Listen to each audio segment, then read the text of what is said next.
میری صدا ہوا میں بہت دور تک گئی، پر میں بلا رہا تھا جسے بے خبر رہا۔ ویکینڈ کی شام بالآخر آن پہنچی اور نوشیروہ کلب کے لاؤنج میں ایک کاؤچ پہ بیٹھا بار بار گھڑی دیکھ رہا تھا۔ اس نے بلیک ڈریس شرٹ کے آستین ذرا فولڈ کر رکھے تھے اور نیچے خاکی جینز تھی۔ بال کٹوا کر ان کی ڈیوڈ بیکہم اسپائکس بنائے وہ کافی فریش اور اچھا لگ رہا تھا۔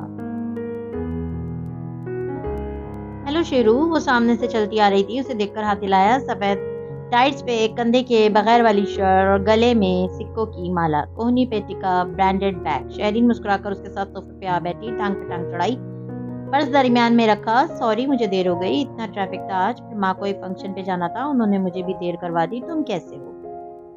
وہ مسکراتے ہوئے ساتھ بیٹھا۔ اچھا ہوں، لاہور کا ٹرپ کیسا رہا؟ بس تھک گئی، ایک فنڈ ریزر تھا اور ایک سیمینار۔ تم سناؤ، گرمی زیادہ ہو گئی ہے نا آج کل؟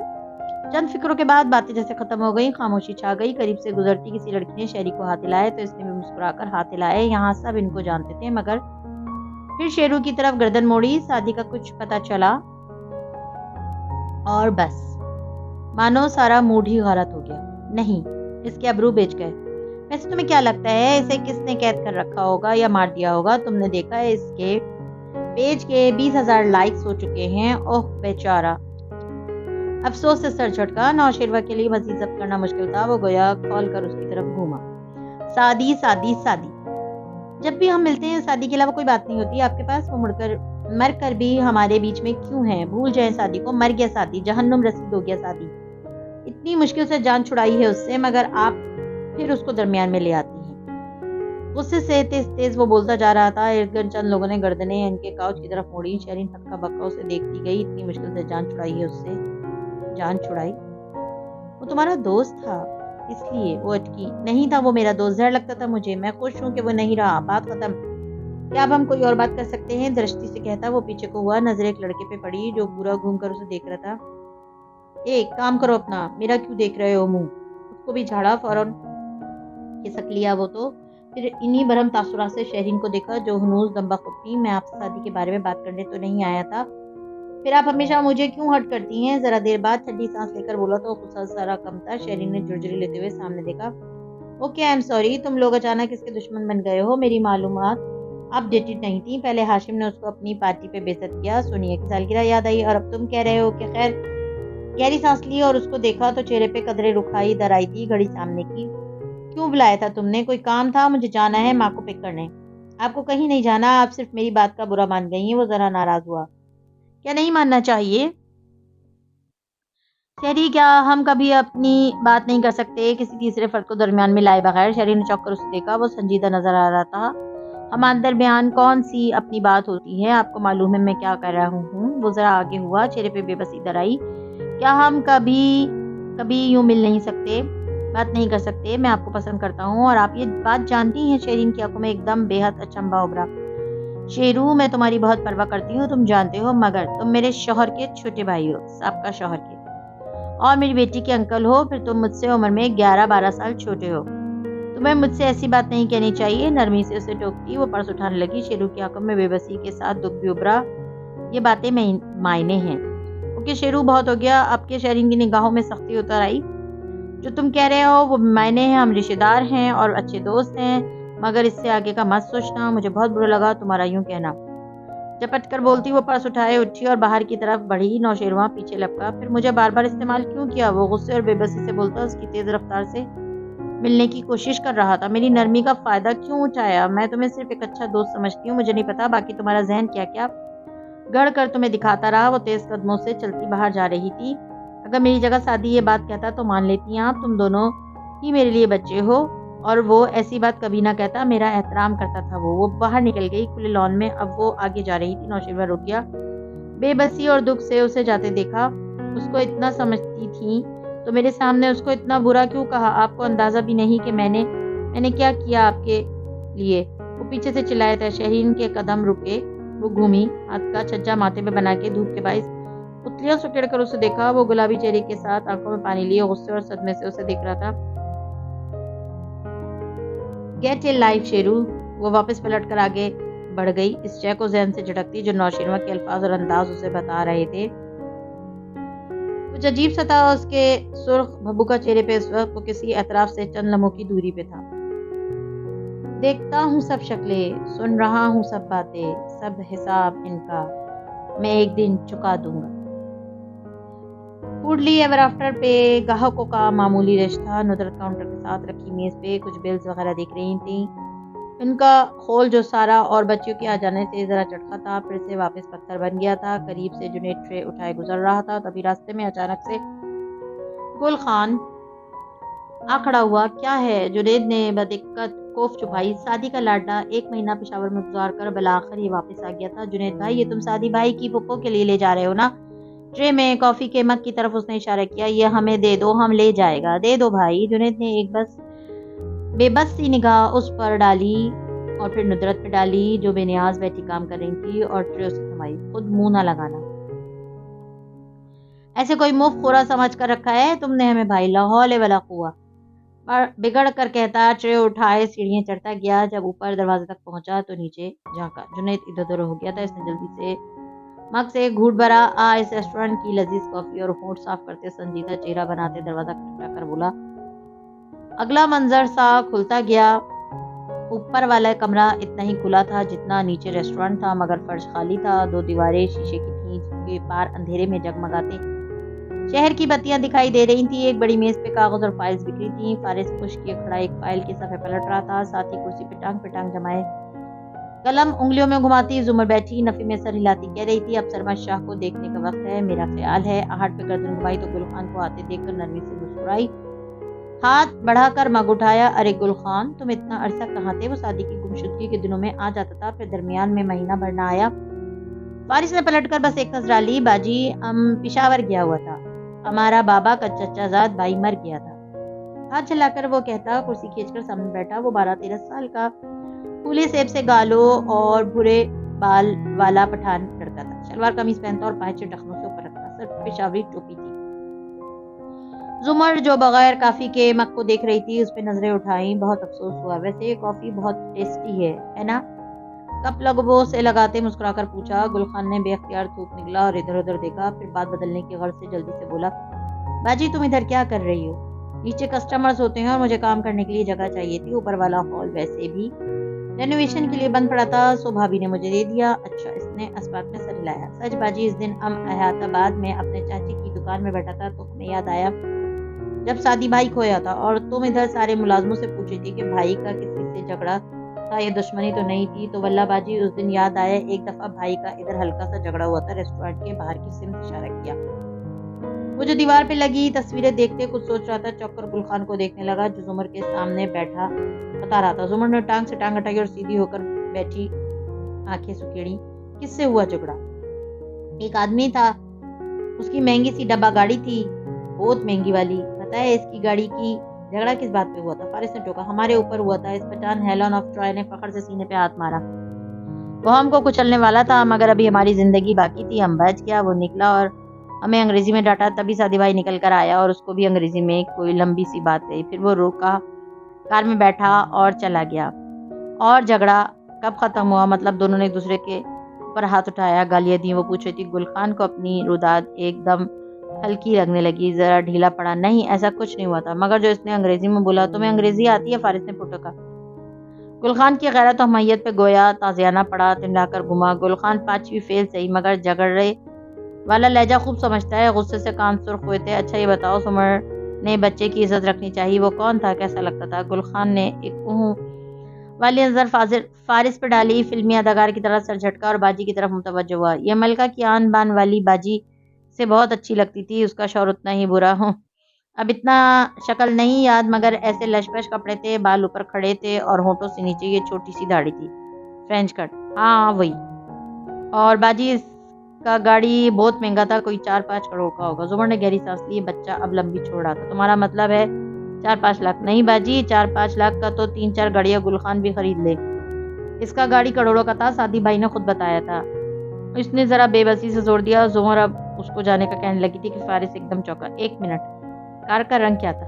سفید۔ اس کی آنکھیں چمکی۔ فارس